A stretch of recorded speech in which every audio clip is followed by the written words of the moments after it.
evening. I welcome you to my class. As yesterday we were learning about the advent of Europeans. Okay, the advent of Europeans to India. The first lesson in your history. The notes is being already given to you. I hope you have returned the notes and you have been studying now. And now today I am going to take up the political science. Political science, the lesson Indian foreign policy. Today the lesson is Indian foreign policy. In that lesson you are going to learn about the nature of Indian foreign policy and Panchashila principles, non-aligned movement, non-apartheid movement and anti-apartheid movement. You are going to learn in detail.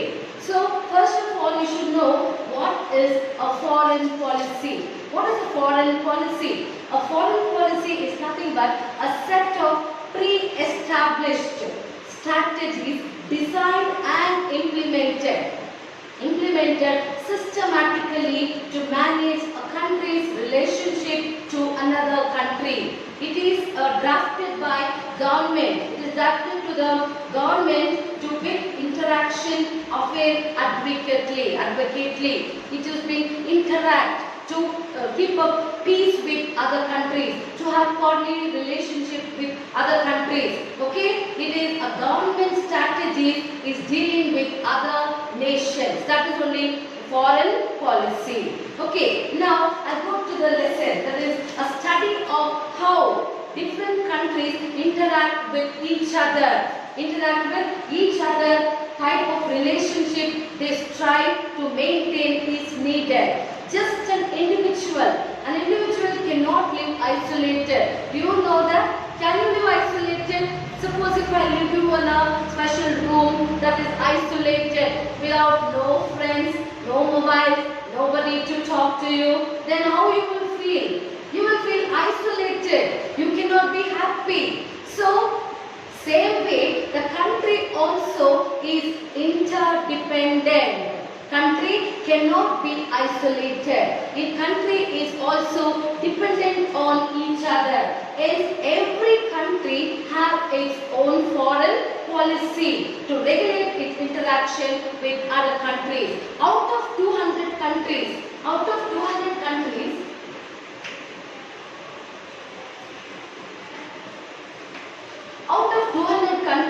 some of the countries may be strong, but others, many countries are very weak. Most of them are weak. According to expert, every sovereign country has its own foreign policy. What do you mean by sovereign country? What do you mean by sovereign country?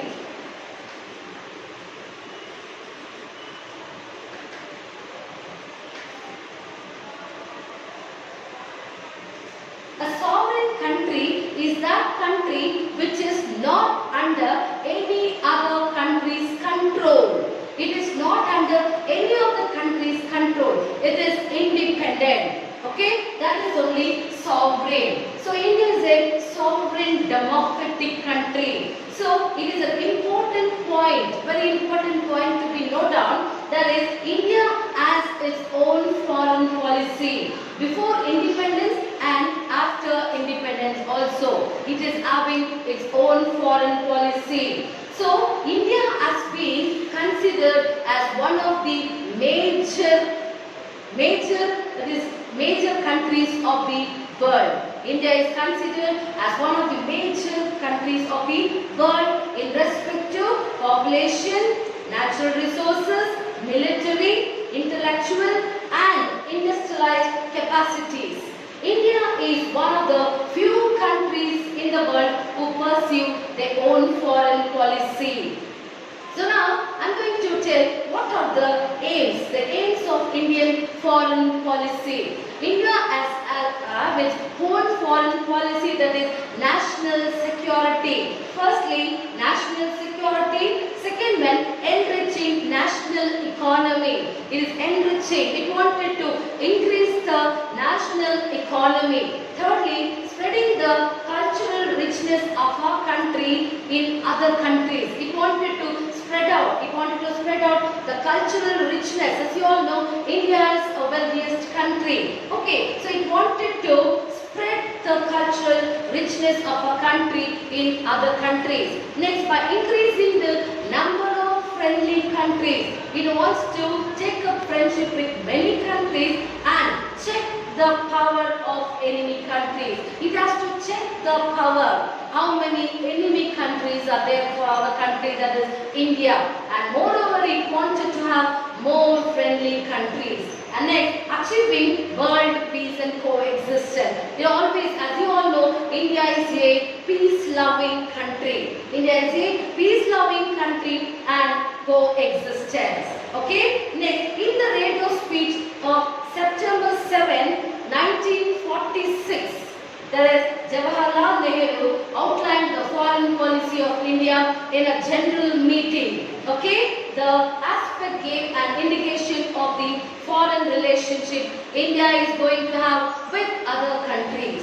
Okay, now, like India is going to foster with countries like America, Russia and China. Nehru managed the foreign policy as India as an external affairs minister, apart from being the prime minister as well.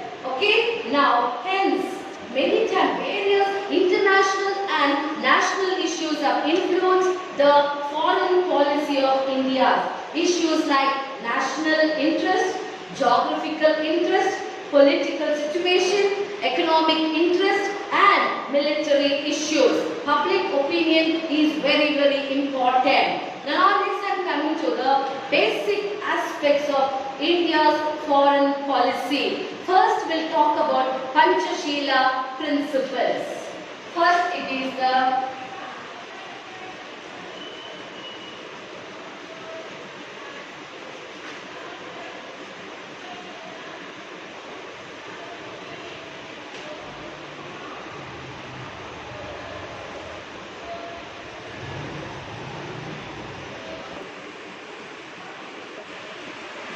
we talk about Panchashila principles.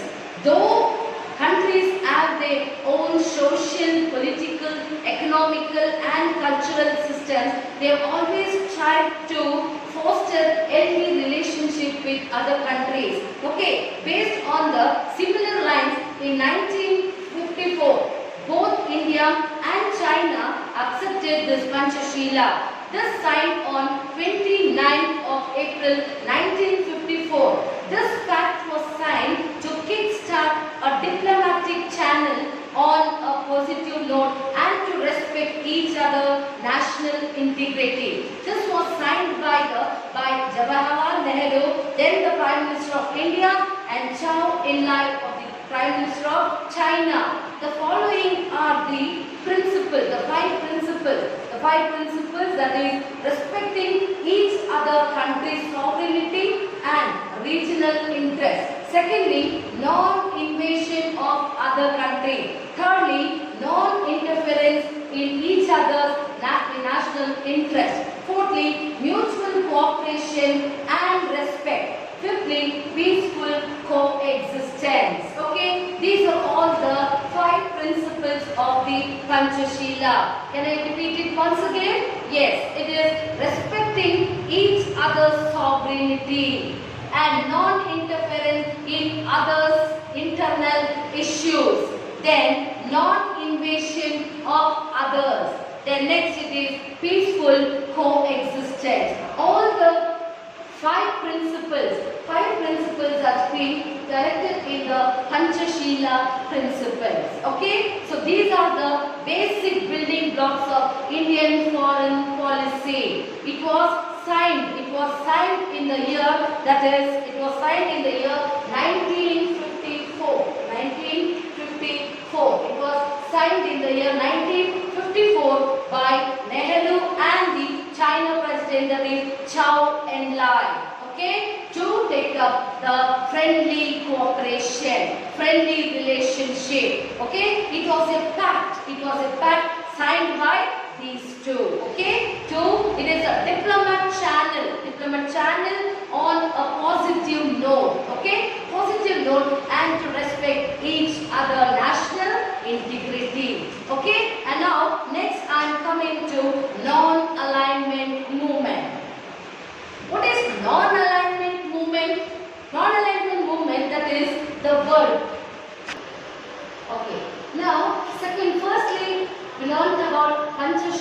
principles.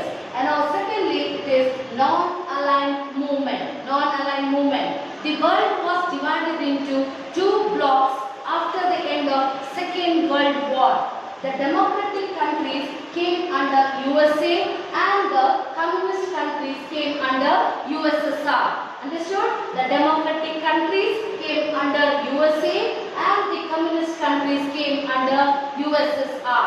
Okay, in those days, India followed a policy of non-aligned.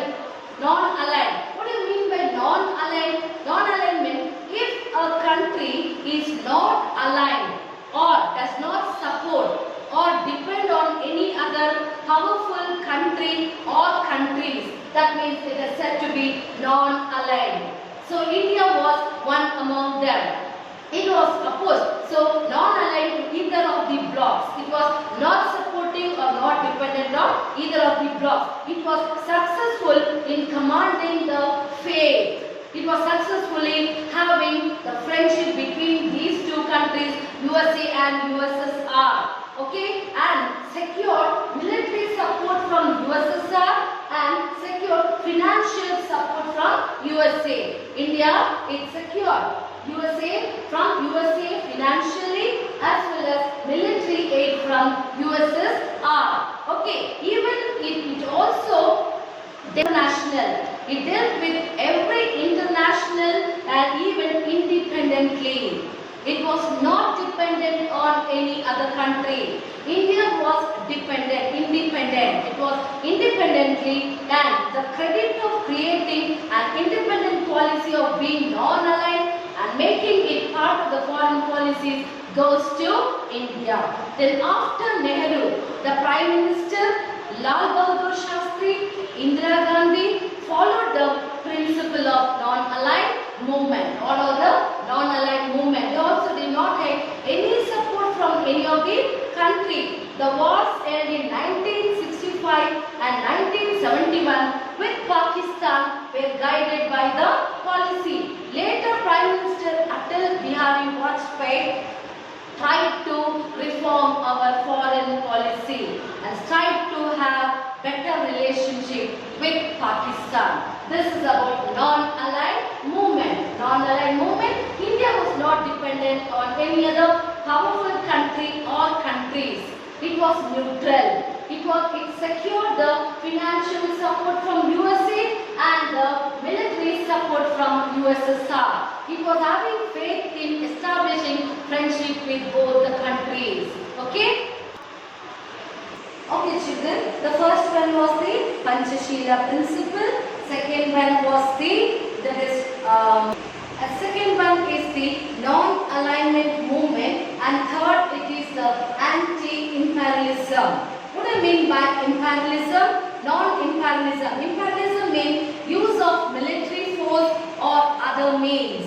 Okay, now the foreign policy of India opposed imperialism. It doesn't want any military support. Okay, so if imperialism is an attempt by a sovereign country to take over another sovereign country with the intention of ruling it for personal gain. I repeat it once again, that is, imperialism is an attempt by a sovereign country to take over another sovereign country with the intention of ruling it for its personal gain. Okay, it was natural for India, which gained its independence from an imperialism country, to oppose such moves of other countries. Okay, so next we will talk about anti-apartheid policy. Okay, anti-apartheid policy. And now, apartheid is an attempt by a race of people of a particular skin color to subjugate another race of people. Different skin color in the name of supremacy. Apartheid is an affront to human rights and world peace. The foreign policy of India declared that no country of the world shall practice this. Okay, till recently the minority white people were ruling the majority black people in South Africa. Okay, the majority of the white people, they were dominating, they were rushing the black people in South Africa. India has declared its support to Nelson Mandela. It gave its support to Nelson Mandela and his party, African National Congress, who were opposing apartheid in their country. So this is anti-apartheid policy. It was based on the race of the people and skin color of the people. Okay, in this no country, that is white people were ruling the majority black people in South Africa. Okay, India supported Nelson Mandela and his party, African National Congress, who were opposing apartheid in their country. Okay, after this, the fourth one was anti-apartheid policy followed by disarmament. The process of elimination of specific arms step by step is called as disarmament. To remove the armament, the weapons. Okay, there is an increased competition. Nowadays, there is an increased competition for the production, sale and collection of arms in the world. Many of the countries are worried that this massive scale of arms could lead to destruction. Okay, destruction and lead to Third World War. Countries with massive arms may attack another country intentionally or by mistake or by accident. Okay, the presence of nuclear arms makes the issue more complicated. The presence of the arms, the nuclear weapon, the nuclear bomb and what all. So all the explosive will make destruction. So the weaker countries are thinking whether it will cause to the Third World War. Okay, since the time of Nehru, India has supported disarmament practice. Though it is impossible and impractical to attain total disarmament, as every country needs arms for protection. They have to keep the weapons for their protection. Okay, an attempt can be made to reduce the number of arms. So, the Constitution of India, Article 51, is advocated for a foreign policy that aims at establishing international peace and cooperation. So, altogether in this lesson, India's foreign policy, you learn that India's strong feeling towards relationship with the countries of the world through